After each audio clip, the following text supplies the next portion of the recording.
Hello बच्चों, चलिए प्रश्न को पढ़ते हैं। अभिकथन ग्लूकोज सही रूप से डी प्लस ग्लूकोज कहलाता है। तर्क ग्लूकोज के नाम के पहले डी इसकी दक्षिणावर्ती घूर्णन प्रवृत्ति को प्रदर्शित करता है।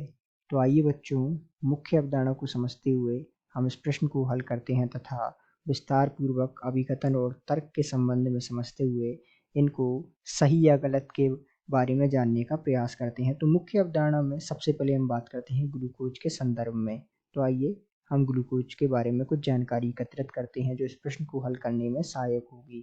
तो ग्लूकोज जिसका सूत्र होता है C6H12O6, ये जो है वास्तव में सही रूप में डी प्लस ग्लूकोज के रूप में पाया जाता है। ये बात तो बिल्कुल सही है,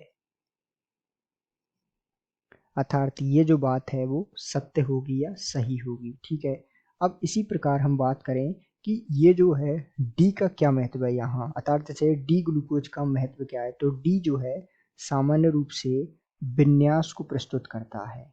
किस प्रकार, इस बात को हम समझ लेते हैं कि मान लीजिए एक कार्बन है, इसकी संयुक्ताएं जो है 4 संयुक्ताएं होती हैं। यहाँ ए समूह, यहाँ बी समूह, यहाँ सी समूह, यहाँ OH लगा हुआ है।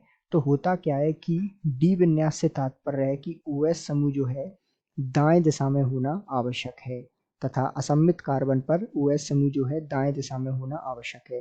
तो ये जो है इसका डी विन्यास कहलाता है, जहां OH समूह या हाइड्रोक्सिल समूह जो है दाएं दिशा में होता है। अब इसी प्रकार हम बात करें डी ग्लूकोज की संरचना की।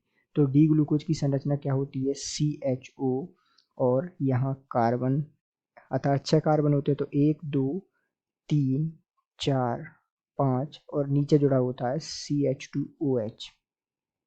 यहाँ जुड़ा होता है OH, यहाँ H, यहाँ जुड़ा होता है H, यहाँ OH समूह तथा इससे OH समूह और H, यहाँ OH समूह और H। तो यहाँ हम देख पा रहे हैं कि ये जो कार्बन है ये न्यूनतम असममित कार्बन है, जिससे OH समूह किस दिशा में जुड़ा हुआ है, दाएं दिशा में। तो यहाँ हमें पता लग गया कि ये क्या है, डी ग्लूकोज की संरचना है। तो इस प्रकार डी क्या बताता है, विन्यास को प्रदर्शित करता है जिसमें OH समूह दाएं दिशा में होना आवश्यक है। तो हम यहाँ कह सकते हैं कि इसका घूर्णन से दूर दूर से कोई मतलब नहीं है। तो ये जो है कथन कैसा हो जाएगा, गलत कथन है। तो इस प्रकार अभिकथन सत्य और तर्क गलत है। इस प्रकार हम विस्तार पूर्वक इस स्पष्टीकरण सहित इस प्रश्न को समझ सकते हैं। तो आशा करते हैं आपको समझ आया होगा। धन्यवाद।